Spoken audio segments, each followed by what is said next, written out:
Bonjour à toutes, j'espère que vous allez bien. Aujourd'hui, on aborde un sujet brûlant ou, et bien sûr, comment rencontrer un homme intellectuellement compatible. Si tu utilises beaucoup les applis, il se peut que tu aies déjà essuyé quelques rendez-vous ultra ennuyeux et même cet homme sur qui tu as flashé, finalement, il était lui aussi ennuyeux à mourir.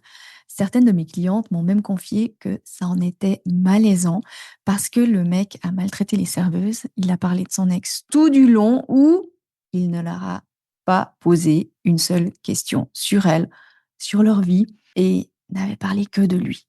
Alors, une parenthèse, si ça arrive, donne-toi le droit de partir rapidement et de dire que pour toi, ce comportement, ce n'est pas OK. Ne reste pas planté là à te demander à quel moment tu vas trouver une porte de sortie pour t'échapper de cette situation. Prends position, dis que ce n'est pas OK avec bienveillance. Il est arrivé une chose fascinante à une cliente. Elle a eu l'occasion de mettre ça en pratique.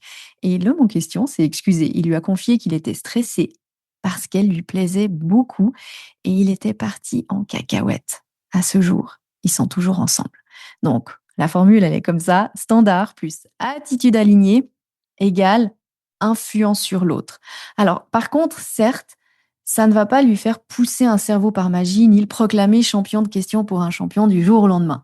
Mais le stress nous fait parfois adopter un comportement irrationnel qui ne nous ressemble pas. Et c'est là où on doit arborer notre armure bienveillante et se mettre aussi dans le monde de l'autre, parce que, je le rappelle encore et toujours, il est ton partenaire de schéma.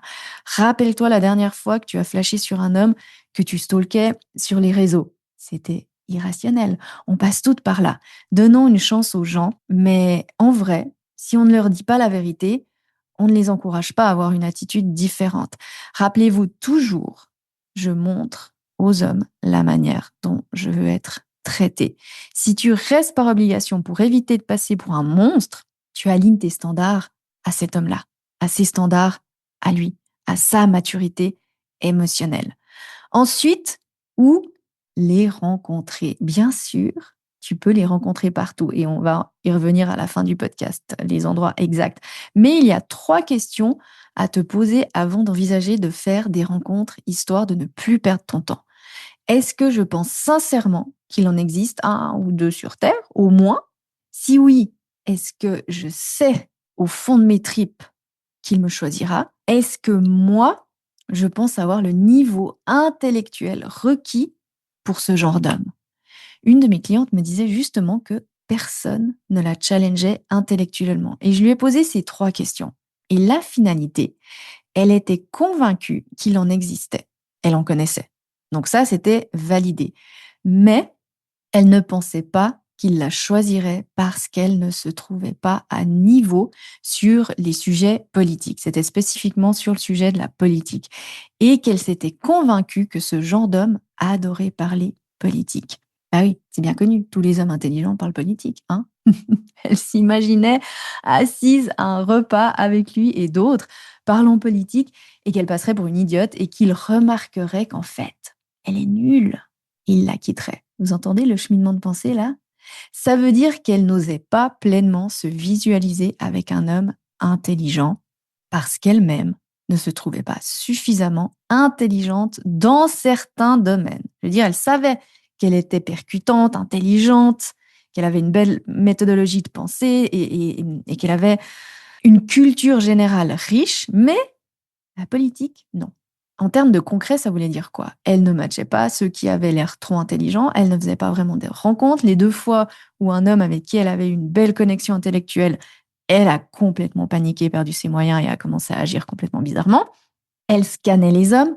Lui, politique, c'est mort. Lui, trop bobo, il va parler que de spiritualité. Lui, beaucoup de sport, il n'aimera pas parler en profondeur. Elle jugeait les hommes avant même de les connaître et les mettait directement dans la case «pas pour moi». Allez hop, poubelle, à quoi bon essayer? Donc, elle manquait des occasions. Rappelez-vous, 4 occasions par semaine. 4, même pour les perles intellectuelles. Et en fait, c'est normal. Vous voulez éviter de perdre du temps. Alors, on fait des raccourcis qui ont pour but d'économiser de l'énergie, mais qui nous coupent de soit découvrir une belle personne, qui est potentiellement l'homme de notre vie, soit valider que oui, nous ne méritons pas cet homme-là ou nous ne sommes pas assez bien pour cet homme-là.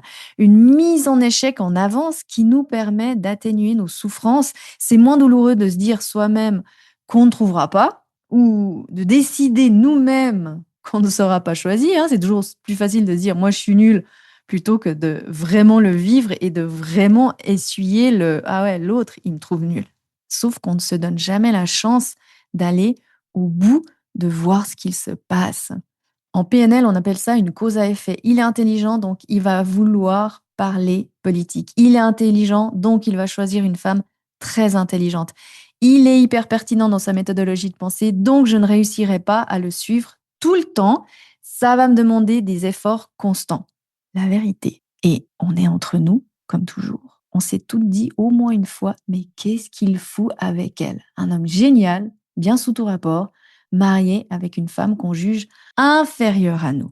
Et on ne va pas ici débattre sur le jugement, on juge toutes et tous, mais plutôt y voir une porte de sortie en changeant cette cause à effet, en l'utilisant pour nous et plus contre nous. Donc non, les hommes que je vise ne choisissent pas toujours le prix Nobel. Ils choisissent avec le cœur, avec leur âme, et oui, avec de la logique, mais ils choisissent surtout un tout, une combinaison unique, et non pas un stéréotype de perfection. Là, ce que tu dois faire est de te poser ces 3 questions, puis d'aligner tes réponses avec la relation que tu veux vivre réellement. Est-ce que je pense sincèrement qu'il en existe 1 ou 2 ou 3 ou 4 sur Terre? Si oui, est-ce que je sais dans mes tripes qu'il me choisira? Et est-ce que moi, je pense avoir le niveau intellectuel requis pour ce genre d'homme? Ensuite, faire des rencontres. Demande-toi où ces hommes-là y traînent.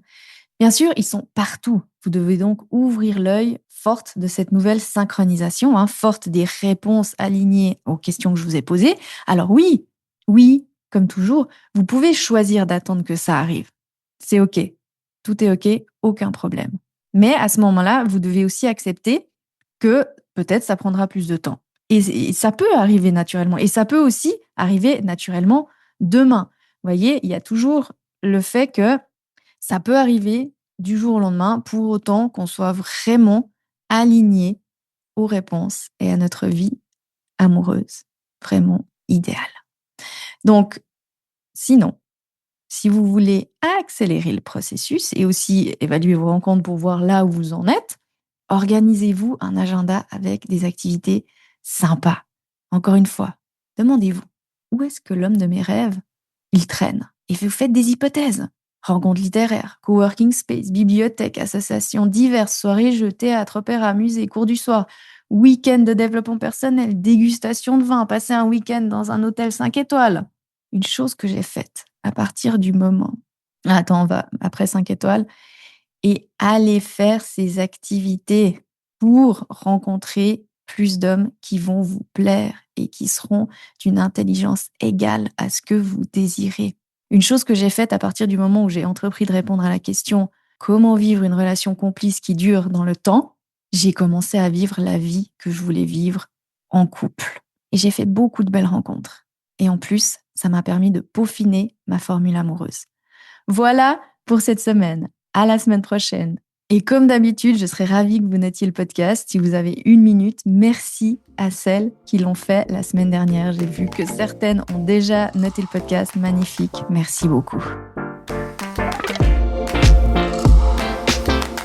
Pour incarner ce dont je parle dans le podcast, tu as plusieurs options. Le livre Change ton schéma amoureux, que tu peux commander directement sur Amazon. Et pour aller plus en profondeur dans ton schéma avec des exercices concrets, le cours en ligne où j'enseigne la méthode complète Change ton schéma amoureux, où tu apprendras tout ce dont je parle dans le podcast et comment mettre en pratique, notamment partenaire de schéma, le sweet spot, la communication complice. Tu trouveras toutes les informations sur fannyjipa.com.